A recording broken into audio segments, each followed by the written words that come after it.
Hi, we're Exercise One. We're going to take you behind the scenes of our new single, Verluca. Verluca is taken from our upcoming album, Tales of Ordinary Madness. Thanks to Point Blank and Beatport for having us, and I hope you enjoyed.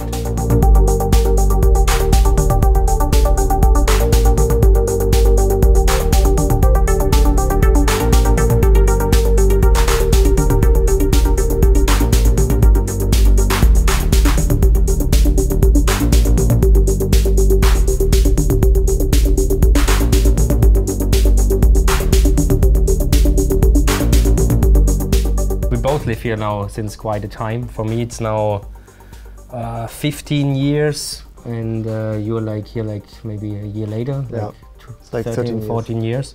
I think, for myself, I just feel it gave me the opportunities for making music. It's a good place, and other also job opportunities or working in labels and studying. So everything kind of what I wanted to do I found here, and I just got stuck, and of course now I'm very cozy here. Berlin changed a lot with like people moving here, but still it's a very unique city to live in. Working, also making music, the city makes it possible to do it, I have to say. We were working for K7 Records at the time, both interns, packing boxes.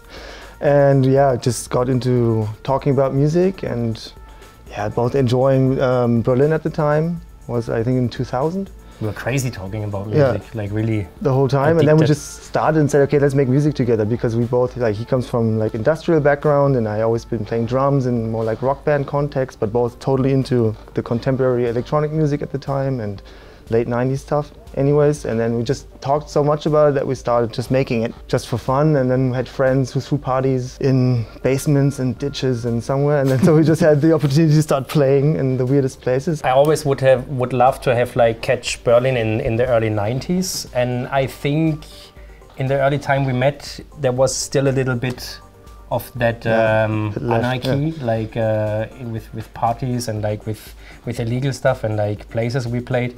It's a very nice memory. It's like really branded in there. At our first gigs we came with a PC and 2 monitor screens and stuff, like really was and like a bass and a singer. Yeah, a bass and a singer. It was a bit wild.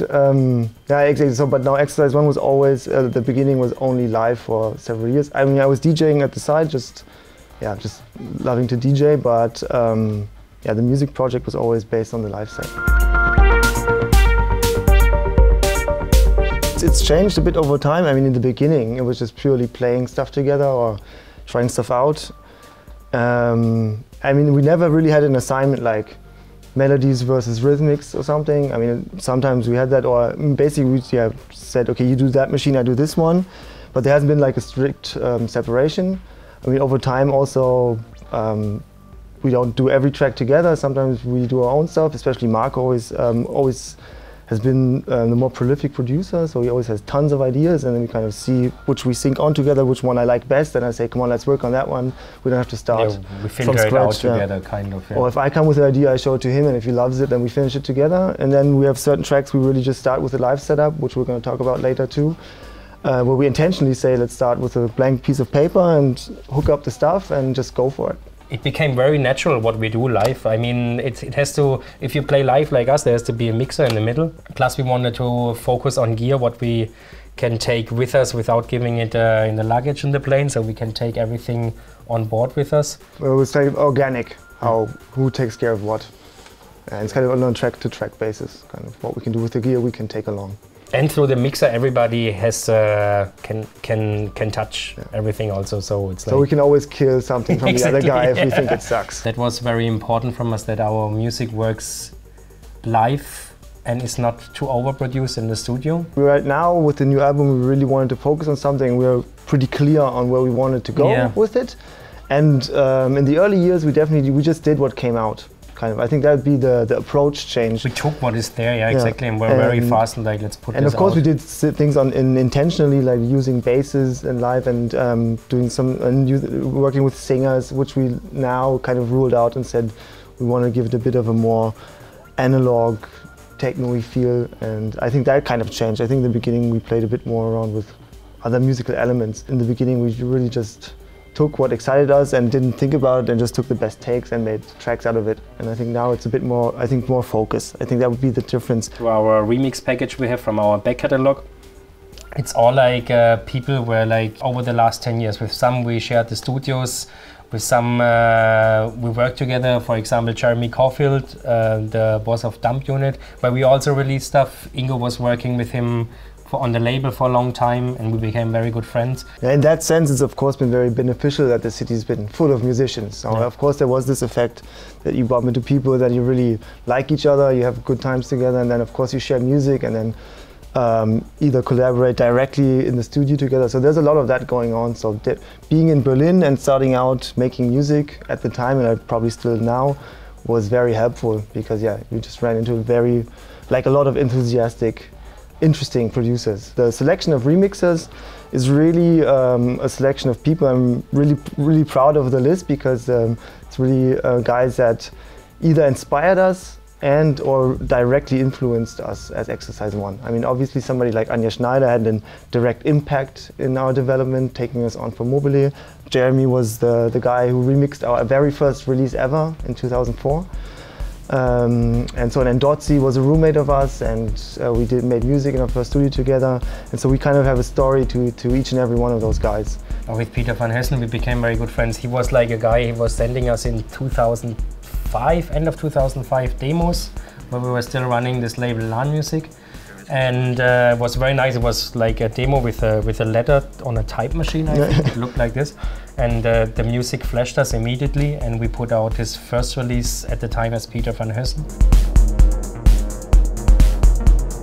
I just recently heard a remix from Andrew Weatherall again, who's always been a hero of mine, and he's really now going into the god status for me. I really love him. And yeah, he's always, I mean, with his whole history, but also the way he gives interviews and his music, that's just something that really impresses me. And yeah, just the other week, a friend gave me another remix he did for this pop track, and it's just blows me away. He's really a special guy. But then also what really impressed me is this whole gang around the Stroboscopic Artifacts guys with the Monad series, which is music. Always when I listen to new music, also for DJ sets, it's not everything for the dance floor, but I always just sit back with my headphones and just go like, guys, these guys are amazing. Like this guy, Plaster, I don't know actually who it is, I just heard it last week, and I just really had to sit back and listen to all of the tracks of the EP and was just like, wow, this is really, really cool. This is just outstanding for me. And also, of course, Lucy, who's in charge of that, he also did this amazing remix for Rose. So this kind of gang, which is for good reason becoming quite popular, I think is really, yeah, for me something special, I have to say. I quite like this year, like the Atonale Festival was back in Berlin after years, and I got like flashed by like Actress. It was so beautiful.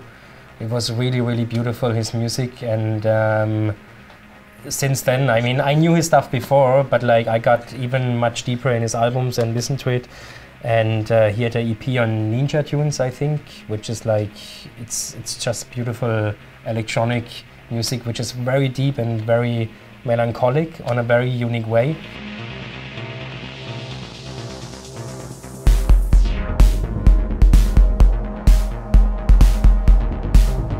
This is our studio where we produce our lovely music.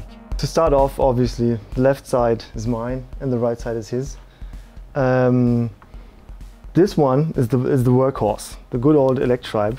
We actually have it since our second or third gig. So it's really been around, that's why it looks like this, but it's still up and running, and we never really managed to take it out because it just does what we like, and yeah, it's a sturdy piece of gear. For that reason, the build quality is definitely good because it's been in the fiercest situations and it's still up and running.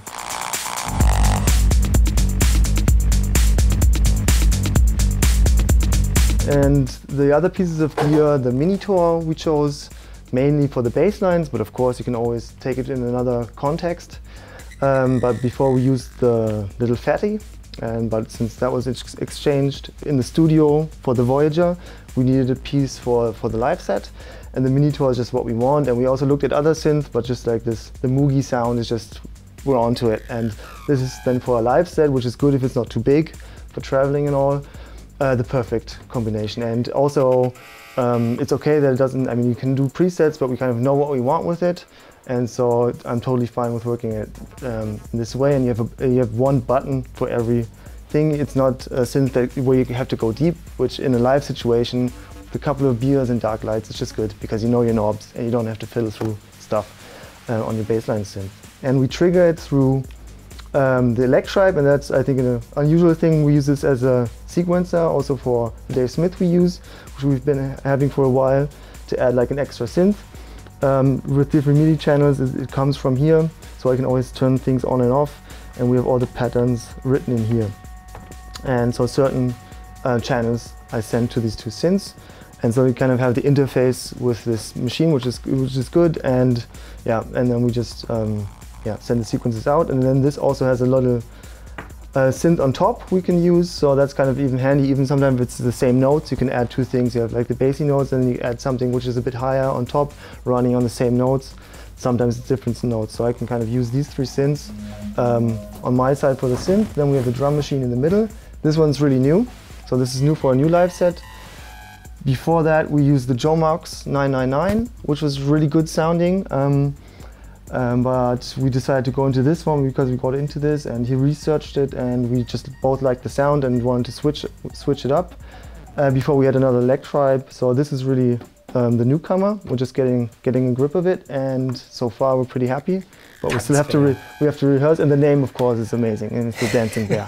We bought it only because of the name. Yeah, actually we bought it for the name. It sounds shit. No, it's good. And then the last pieces I have here is just another effect. These two little compressors are good. We use one for side chaining, and then one depends. Like, it always depends on what we feel like. We probably right now will use it just for the compression of the kick. Before we had a drum group, so it's just to have good. It's good to have two compressors there, and then kind of assign with the group what we want to run through it. And then of course the Chaos Pad as an effect machine, just because you have lots of effects. I can send any channel through the sends on the mixer to it, and then of course choose the effect I want. So I guess the Chaos Pad is quite known. I guess its versatility is just good.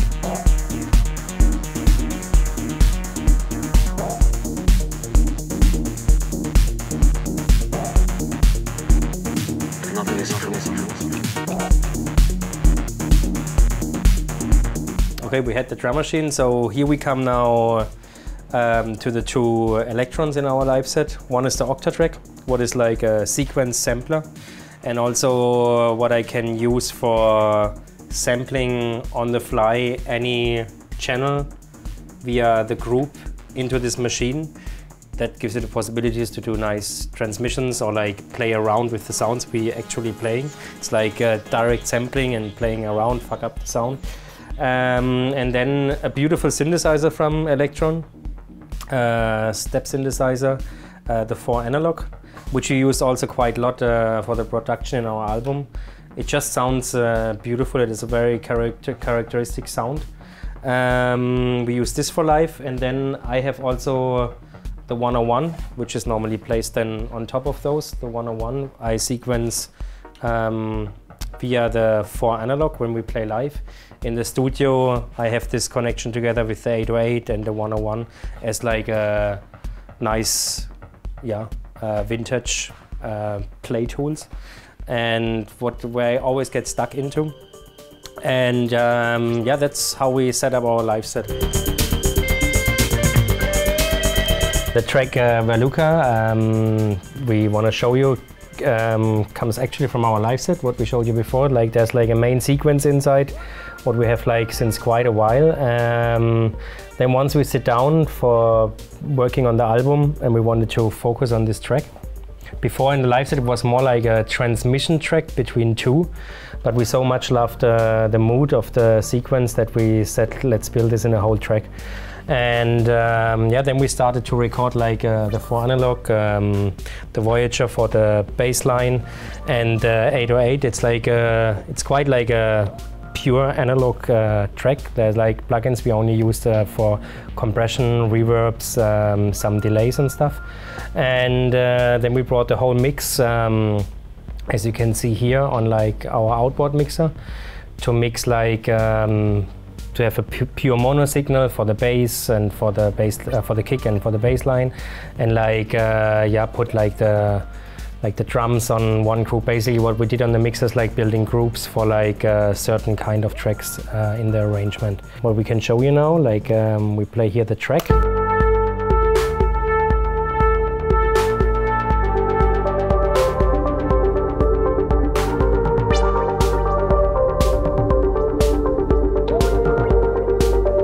one thing to add is that in this case we did the creative part of it was actually written in the live set, and that's why we also wanted to show it, because we like to do it. Not all of our tracks are that way, but in this case we didn't utilize like the power of Ableton Live that much, which is also in the other view, in the session view, in the scene view, and like where you can play with the MIDI clips and then with small loops and so on. So we kind of use it more as a recording. Traditional kind of DAW, and also the automations. In this case, we didn't do that many in Ableton, which we sometimes also do with doing the filterings and stuff like this. We also did this on the synth in this case. Yeah, and then one last thing is also the programming of the drums. We went to the 808, which you don't use live, but we really wanted to use it because it was fairly new at the time, and so we just sequenced everything in there and just kind of also just let it run and just took bits and pieces out of it. So that's kind of how we created also the rhythmics, and also just let it run and use the mutes on the mixer. We used in Ableton, we used like mostly like compression plugins, like the Wave plugin, the CL76, and the Sonoexist compressors. And some EQing to cut a bit more of the low ends from some synthesizers, and EQing for like the mids we did like for the drum sections on the mixer. And here you see with all the external different output channels which are on the mixer, we can, for example, take on the 17, we have like the kick and the Moog compressed together. I mute the other channels and I play it to you. This one. We wanted to, especially in this track, we also didn't want to have a sidechain effect. We wanted to keep it quite, that it sounds like live played and has a little vintage attitude. And so we compressed the kick, but then slightly compressed the bass line and the kick together on one group, and then put them here on a mono channel. And here we have like, wait, I fade it in. We have the rest of the 808.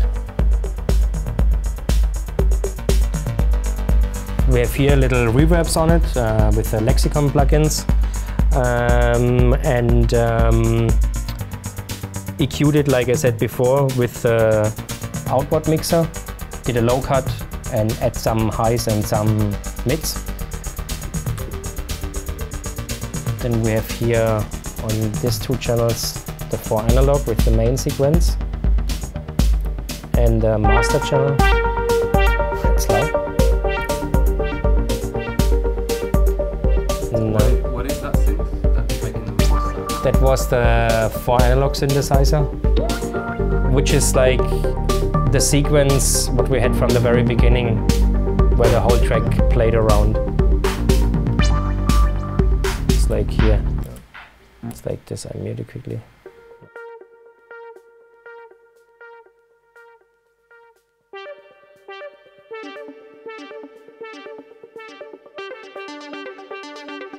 So this is like a 4 analog sequence where we build the track around. Yeah. And in terms of the plugins used, we kind of over time really stripped down to a small number of ones. So we really like the Sonoexist stuff. There we use both the compression and the EQ. So and this really for which compression we use, it kind of really decides on what just sounds for us better. It's just sometimes a different plugin. But the other one is the CLA76 is our go-to one in the beginning, and we really over time, Marco did a lot of research, also listening to lots of stuff to really say these are a small set of plugins, and we always start using them in the beginning. So for every track we kind of had the same setup to start off with the same stuff, and then the Lexicon reverbs as a reverb, and then of course sometimes you have a creative effect here or there, maybe a certain delay which fits for one track, but these are mostly, I think, almost in all tracks we use these same ones. And yeah, in the meantime, we rarely use any other ones because it's sometimes, it's just nice if you found what you like. There's no need to explore sometimes anymore because you lose time with that, so you can just concentrate on where you want to go. And yeah, in the rare cases when you just don't feel it fits, then you have to go looking for something else again. But we're pretty happy with these and we would always recommend them. But of course in the end the sentence is always it's a matter of taste. So I guess a bit of trying out and seeing if they take you where you want to go is always the most important factor. I think it's always moving a bit. Huh? I mean, we start always with the same kind of thing, but it really depends on, of course, is there no bass line? You want to have the kick give much room to the kick? You want it snappy or really bassy? And this also, with the compression, you can sculpt it in the way you want. And of course with EQing, so it really depends on the decision of what you want to place. If it's about kicks and compression, like how do you want to do the low end?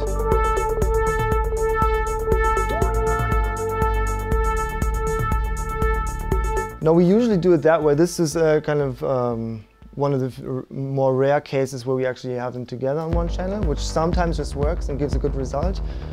We usually have them on separate channels and then EQ them separately and according to place them in the right spot, especially in the low end mix, of course.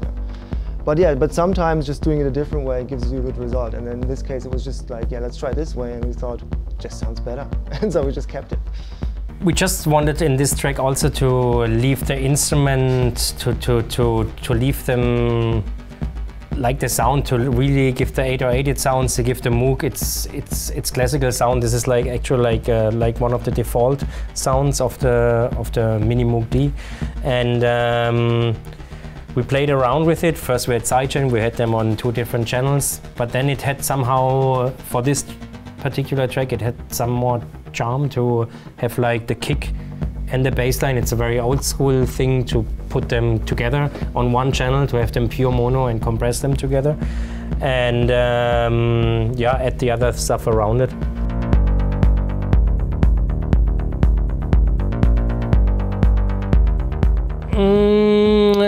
I think 16 channels is quite good, but like 8 channels for electronic, this track, you see how it's like it has drums, it has the kick drum, and so with 8 channels, it's like totally enough for us for this track to separate it, I have to say. Yeah. I mean, and on the album, we use this way, like all the tracks were mixed down into 8 channels onto an outboard mixer. Exactly. So we kind of also took this exercise. We wanted to do that to some in a mixer, and it worked well for us. I could imagine certain setups or recording sessions where it's not enough, but I think you can always group them together. So I think it is a good exercise, but not necessarily something, it could also limit you in the wrong way and then frustrate somebody. For us, I think it was good and it was fun to do it that way. And I thought also came to a good result.